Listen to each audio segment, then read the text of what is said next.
In this video, we will explore the concepts of static and dynamic routing in web applications. This video provides a comprehensive comparison of different routing approaches and when to use them in your web applications. Let's start by understanding what static and dynamic routing mean.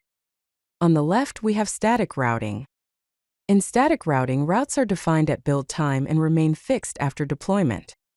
The routes are predetermined and explicitly configured with no runtime route calculation or modification.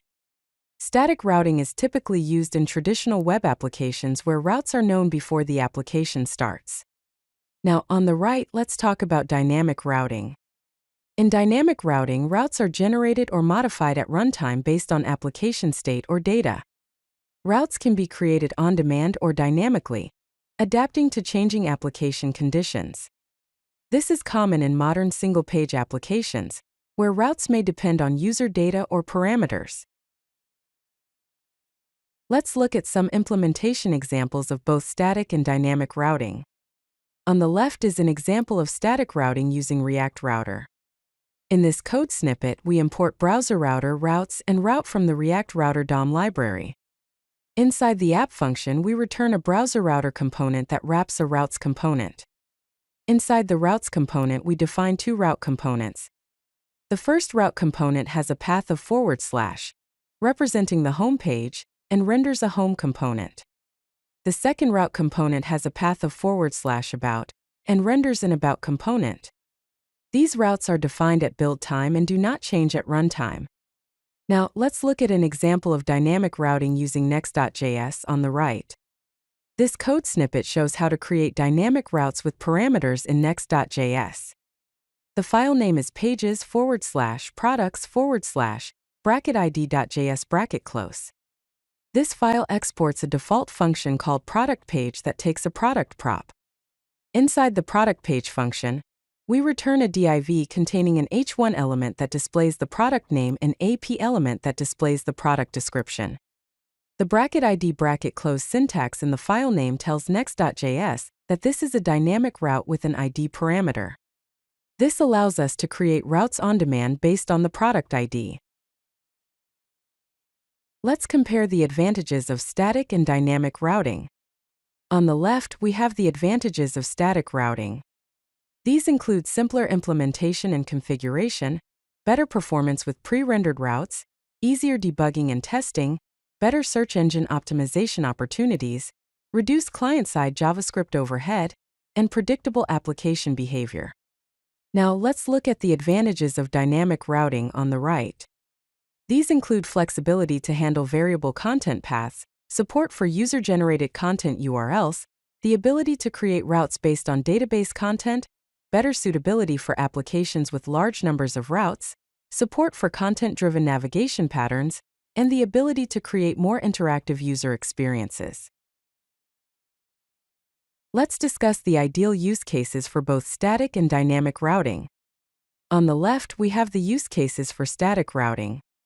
These include corporate websites with fixed page structures, documentation sites with predefined content organization, e-commerce sites with fixed category structures, blogs with standard page layouts and navigation, and landing pages and marketing websites. Now, let's consider the use cases for dynamic routing on the right. These include user profile pages with unique URLs for each user, data dashboards with parameter-based views, content management systems with user-generated content, media platforms with dynamic content libraries, and search results pages with query parameters. Let's dive into more advanced implementation examples of static and dynamic routing.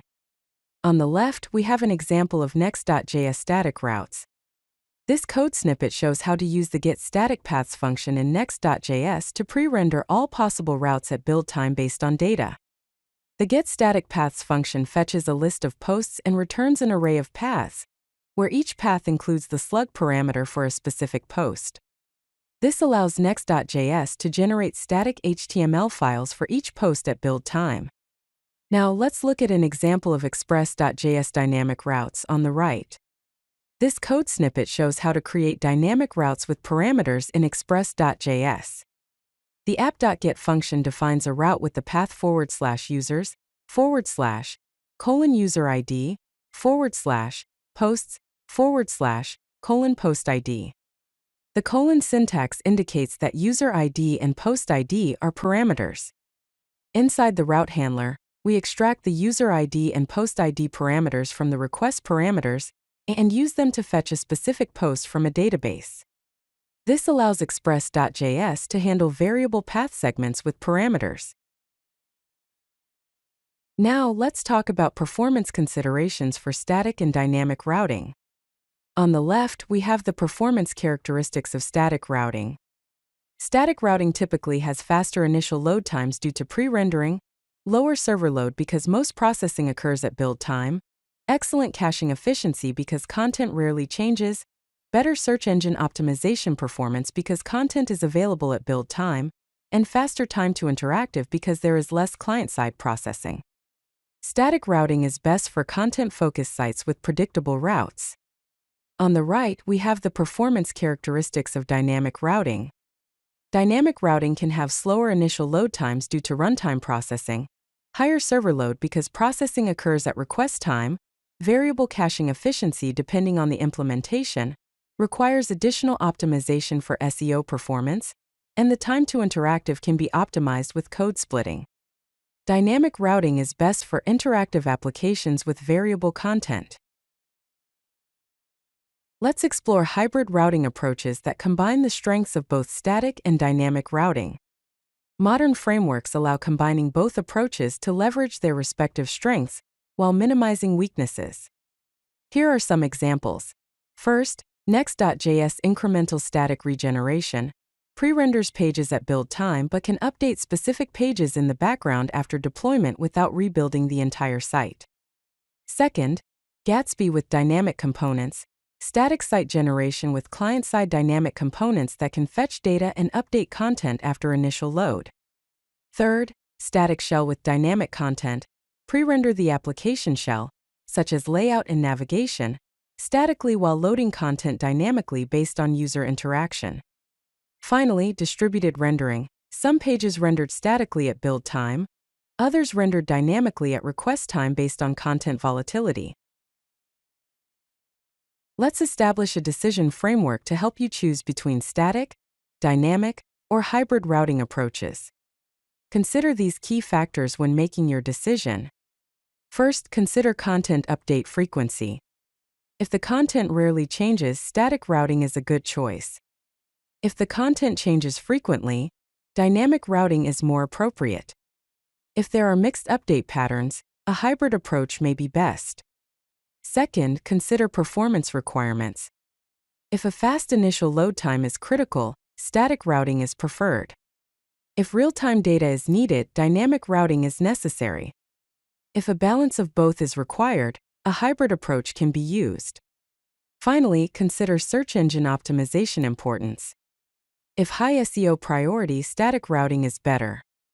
If low SEO priority, dynamic routing is sufficient. If there are selective SEO needs, a hybrid approach can be tailored to meet those requirements. In conclusion, the best routing approach depends on your specific application requirements and constraints. If you like this video, hit that like button and don't forget to subscribe. Visit codelucky.com for more such useful content.